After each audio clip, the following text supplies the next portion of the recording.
worked on me. It made me a very fearful child, to be sincere. I never communicated the fear to people. People probably didn't know, but my mom probably didn't even know. But inside me, I was dealing with a lot of fear. What if the same thing happens to me? What if in my life I replicate this same pattern of grief and all? And then, but my mother had such strong faith.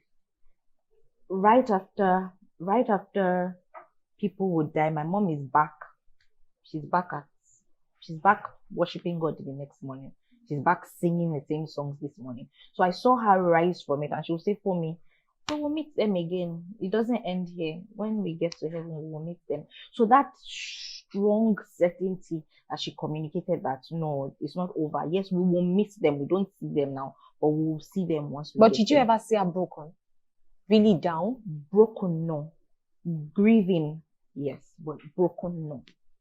Just, oh, I miss this person and crying, but never broken. Never. So when you ever have to deal with grief in recent times, does it bring up? Oh, yes.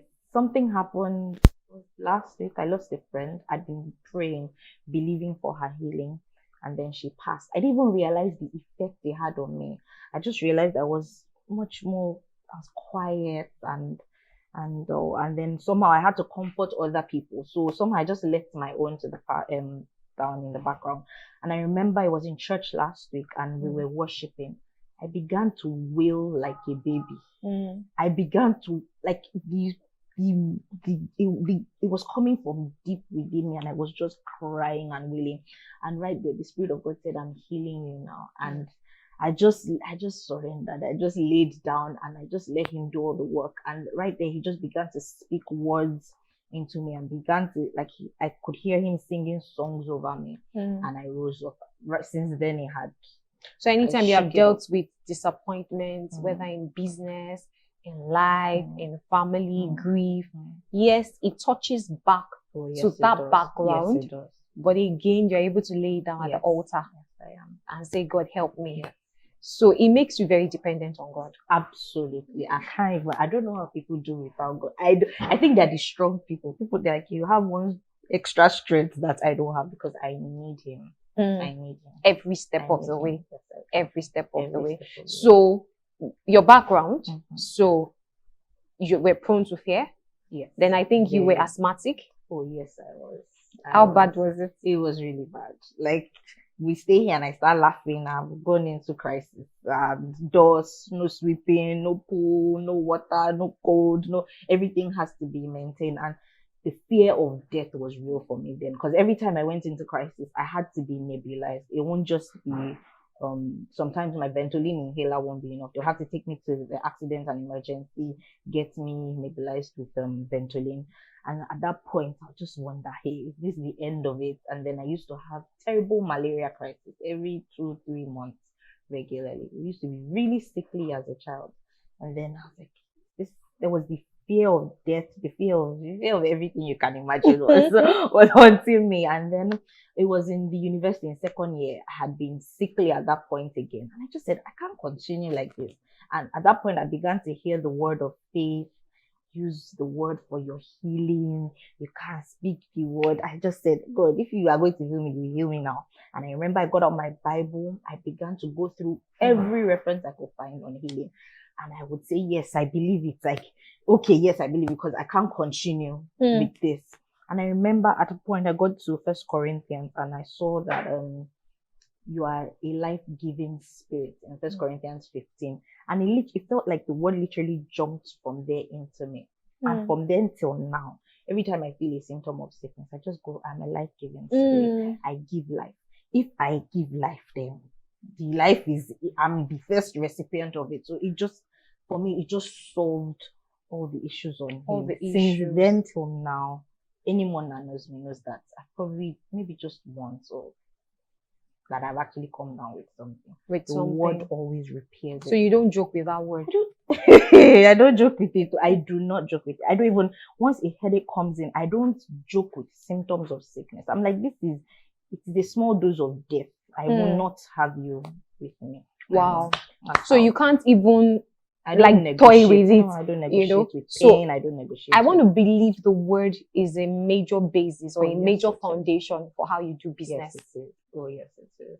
you know, and we're going to quickly run through what your journey has been as an entrepreneur, as a dentist, you know, and everything when it comes to you being a professional. So you studied dentistry, you know, eventually run. How was that? How was the experience in school? Was it challenging? At a point in the school, I was like, I'm not doing this thing again. I'll just go. At the point, I was like, no, I'm not going to do this for long. But God said, you're going to do it.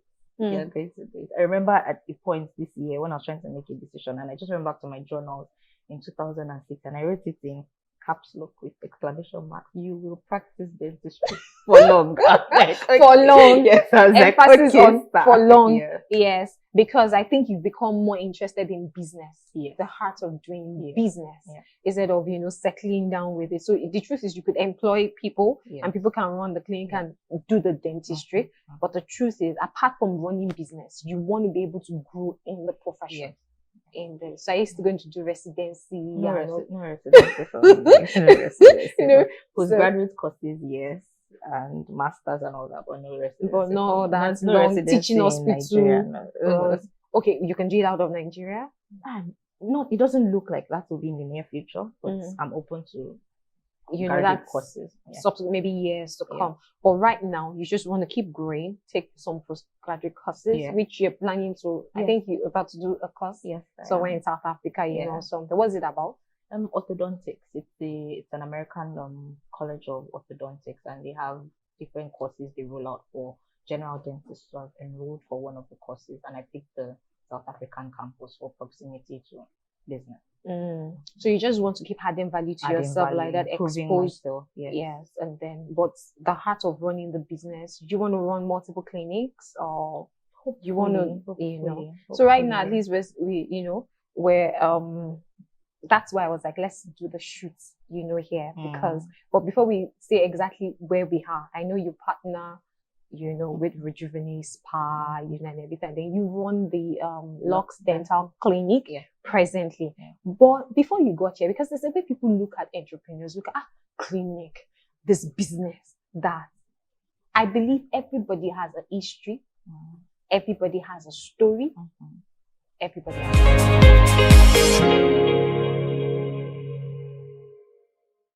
your history, we cannot negate your story. So you've told us about your background. You've told us you went to school, eventually you were able to convince mom, say, you know, and do the whatever, come out of school. So tell us, in this short time, I don't know how you can run through. So you went to NYC. Yes. How was that? Where did you serve? I served in Lagos. Youth again. So you were just, and you don't want to be an academic. I tried to get them to reject me. They said they're not rejecting me. I was like, what kind of wahala is this? I had to serve in Lute again. That year, I don't think I gave that year my best, because I was just like, no, I want to get out of this environment. Get out of this environment. But I want to believe Luth must have done a lot to you. Oh yes. That environment must have, you know, helped condition how you think, how you go about things. So after NYSC, I got married on the day I was supposed to pass out. My traditional wedding was on that day. And then for a few years after we got married, about 2 years, I practiced in 2 different private clinics here in Ikeja. And then my husband moved into full-time ministry. And before then, I was pregnant for my daughter. And then at that point, I was managing a clinic, and to them, I was one of the best dentists they'd ever had. I was innovative. I was used to bring new ideas, just trying to expand the place. But I just had a gnawing feeling that I could be doing more. I just always used to wake up and feel like there's more to me. This is not my dream. And I just felt caged. And I remember many times in the middle of the night, I'll just wake up and I'll say, God, is this all there is to me? Like, there has to be more. I probably said that there has to be more so many times. And I remember reading one article of, don't wait for life to give you permission. You just see the signs in everywhere you are and make a decision. And I said, okay, I think I need to take a break from this. I need to stop this hustle. Morning, coming back at 8, I'm pregnant with a child, and I would shoot x-rays myself, expose my baby and I to all that. And I just said I needed to take a break. And my husband was running his master's. Then we had a son, we had a dependent, we had commitments. And I said, damn it, I think I need to take a break. And he was like, I've noticed that there's been something. I said, go for it. was like, how will we survive? I mean, my source of income is very important in the scheme of things, and we're having a baby. And he said, no, you can go for it. That will be fine. And then I took a break and I began to focus. I'd always done business somehow from university. I'm not from a family that is very inclined to business. My mother is not, but somehow I just picked up the knack for it, and I'd sell shoes, clothes. During my house job, I had imported like half a lorry load of shoes. Seriously? Yes, I used to sell on deal days, sell online. And so I just went back to doing that. My husband, he registered the limited liability company for me, a fashion retailer. I still have it, Body Pantry International Limited.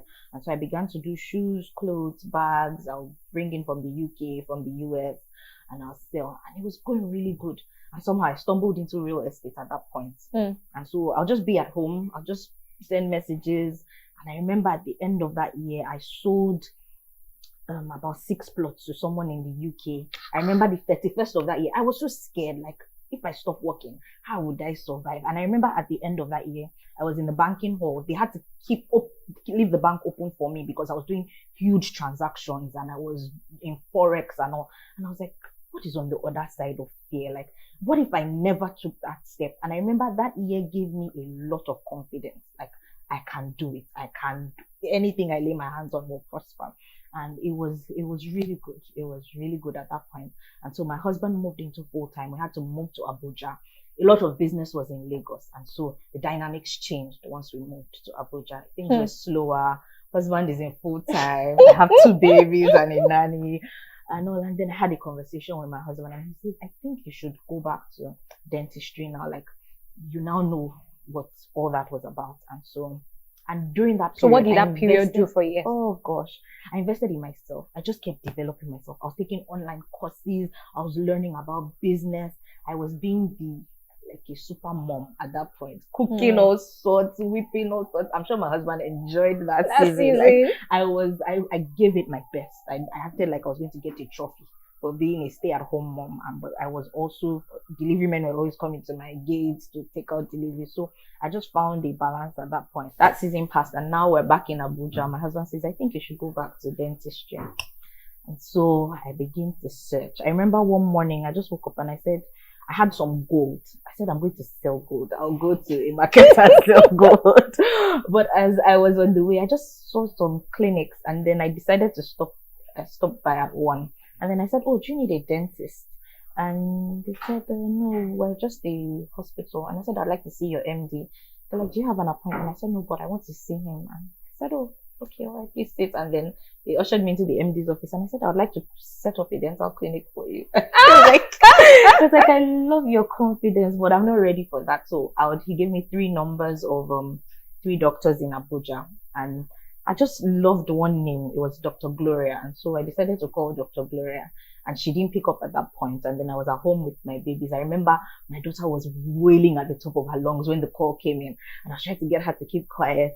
And she was like, okay, I missed your call. I was like, yes, I want to work for you. I mean, Abuja. She was like, with those babies in the background, are you sure you can work? I said, yes, just try me. And then I saw her the next day. She gave me an appointment. And immediately I started working for her. And that period also was very important for me because she was setting up another clinic at that point. And I give my best wherever I go. So I was helping her with what she was doing there. I was trying to get the word out about the clinic. I set up a social media page for her. I'll get all the prominent people I need to come and get free treatments just to get word out about the clinic. And barely 4 months into the job, we had to move back to Lagos. So before we talk about that mighty move, so the year you took the break, you took the leap, you stepped out into doing business on a higher level, investing in yourself, breathing in, made a lot of difference. Oh, yes, so working in Abuja for you was far different from NYSC and working in Lagos. Absolutely. You're taking things up top notch. Yes. Another level. This time around, you understood your purpose for dentistry and how it will culminate into doing business was now stronger. Yes. You had exposure, so it made a lot of difference. So you had fears, financial fears. I did. What if I'm cutting short my career? What if it doesn't work? But trusting God, knowing that was what you were supposed to do and doing it and ensuring you do it well, brought you to the other side, like to the promised land, and brought out a new for me. Yes. Definitely. So you can tell a woman anytime, any day, no matter how daunting it is, no matter how stretching it is, go for your dreams. Take a break when you need to. Breathe in, when you need to, and push, So after now funding that rebellion, we are now in Abuja. And I learned Abuja. When anybody's Abuja, nobody wants to come to Lagos. You just want to. Lagos is like the other part of heaven. And then Abuja is heaven. And it was ministry that moved you to Abuja. And so you spent just 4 months. No, we spent about probably 9 months there. 9 months there. But you were working for just 4 months. 4 or 5 months. And it was a very good job. Yes, it was. You were fulfilled. Yeah. Good pay. Yeah. Good clientele. The clientele was excellent. I was seeing senators, House of Reps, various connection. Like you, they would just say doctor. And it was beautiful. I remember when the week I was leaving, the president's son was admitted into the hospital, and the whole of Nigeria was in the hospital that week. And it was a very good place to work. And your husband had this ministry matter. Had to now move back to Lagos. What did you decide? Before you decided, what were you thinking?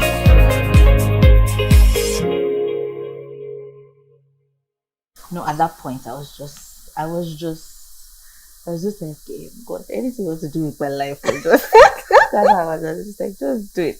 And I remember my husband had to leave with the kids for a while away to Lagos because I had to tie up loose ends at work, and she didn't want me to leave. She thought I was joking when I said I was going, and she didn't want me to leave. She was like, just wait a little. I was like, I can't wait though. I have to go with my family. And I remember I stayed about a week or 2 without them in Abuja. And at that point, it was a very, very rough period. But at that point, I just kept renewing God, I trust you with my life. You were tempted to stay back? No, there was no temptation. No, at all? No, not at all. At all. So we can officially call you Roots. Yes, you can. No, so you were not tempted. No. Because a lot of women we say, the pay, the everything, you were not. It wasn't an option. It was not an option. So family values for you is very strong. It was something my mother used to drum when I was growing up. She would say, I don't understand why your husband will be in America, you'll be. So it was just unconsciously there that where he goes or you go, you follow him where he's going. So it was not an option for you. So you carried your bag sharp. I packed everything. I didn't even pack everything. I just carried the basics. I left everything there and I went. Yeah. Wow, that was some faith. Yeah, the way it goes, you go, and I think it's a strong family value. Yes, it is. Very strong very one. Important, especially if he's in ministry. It is. To avoid matters that touch. But a lot of people say, I can trust my man, it's okay, we can find a way to create the balance. So why do you have to follow him everywhere?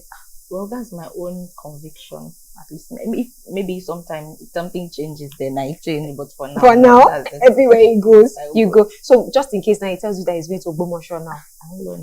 Hey! Okay. So you packed up and then came to Lagos. Yeah. So what was the plan? There was no plan. I remember I called my friend. My friend was so angry. How can you leave that job? I was like, Auntie, why are you so? Is it not me that is leaving the job at all? But I just decided to leave. And as I was leaving, I remember someone had mentioned to my pastor that my now CEO was looking for a dentist, and would I be interested? I was like, I can't be keen. And then she told me to go and see the person. I said, no, I'm not even interested at all. But my husband was like, no, take it. And so, okay, I took it. And I remember when I was landing into Lagos, I got a message saying, oh, you have the job, you can resume. And so there was, as I was coming into Lagos, everything was settled already. Wow. And I remember I was paid a lump sum, a very good lump sum. To start off? Yes, because to just start the job. Because I needed my license to help the clinic float. So I was paid for using my license apart from the extra benefits. Wow. Yeah. So like your faith was honored. Did I have faith? My trust. Now I believe it's faith, because the truth is some people have values and compromise those values in the time and trying times.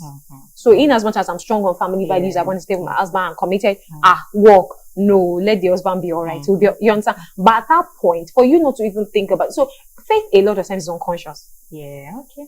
So it's not until you say, let's. So it's as if you were honored, you know, so to say. So even though you had to give up the job, there was we can't say better, but No, ultimately, it was way better. Oh, so it was Looking way better. Back now, it was. But at that time, no, it didn't. Because that's what I was going to say. That ultimately we'll say better. But at that point, you were not even aware of the plans that God had for you. When the Bible says that the plans, that God has for you, plan of good and not of evil, to bring you to an expected end. So you started with the clinic, and then I started with the clinic, and I remember there was an offer. Okay, I paid the previous person this. Would you pay this? And I'd been reading a book by Rabbi Daniel about business and secrets from the Bible. And I remember I hadn't even gone far in the book. I just saw a point where he said a guy had been offered a job and he decided to turn down the salary and go for a commission. But I knew that the client flow in this place wasn't high. So I just said, no, I don't want a salary. I want to be a partner. So I will take a commission on every client that comes in. And I remember the first month my salary was 50K. I used to go from Lekki, Chevron to the job. I said, God, is this what you're going to do with my life?